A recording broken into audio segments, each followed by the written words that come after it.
Gary Striegler, and I've been sharing some pictures of the process of gluing up this walnut top, and we're finally at the point where we've got it out on the job site and we're ready to glue it up.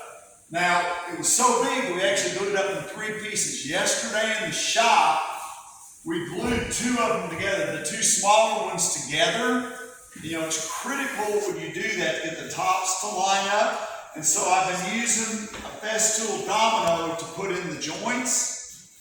We're using, you know, the Tight Bond 2 glue, and everything indexes off the top. So one of the things I did is I made sure that the top was sanded down smooth where I was going to be indexing that domino off of it.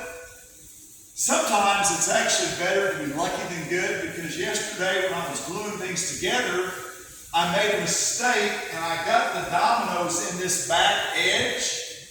But it's actually turned out to probably be better because this is so big that we really can't turn this thing up to put the dominoes in it.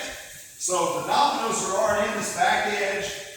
We put the domino cuts in the second piece, and we double checked the dry fit. We actually had to widen out a couple of the slots because my alignment on the dominoes and this edge weren't perfect.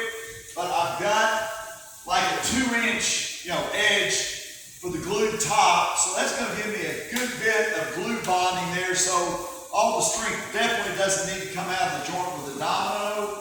And to be honest, every one of these other joints is actually just a glue joint, but it's face to face, so it's really, really strong. And we did plane them all down.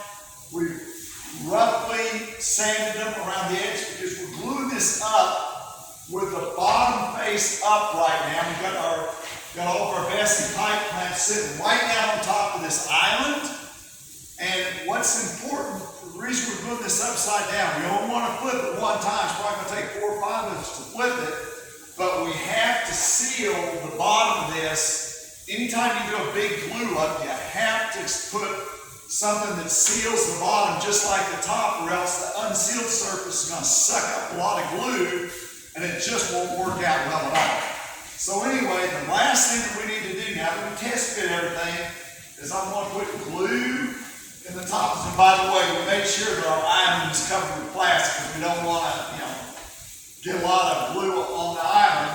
But we're going to put glue in here. We've got a pipe clamps on the bottom about every 8 or 10 inches. And then we're going to put another 6 or so pipe clamps on the top so that we've got clamping pressure from both ways. The joint that's most important to us is the joint on what is going to be the top, which is down. So we've got more pipe clamps on the bottom. We're definitely going to clamp it from both ends. Once we clamp it together, I'm going to take my big track saw and I'm going to trim the edges. Then we're going to let the painters come in and seal this bottom.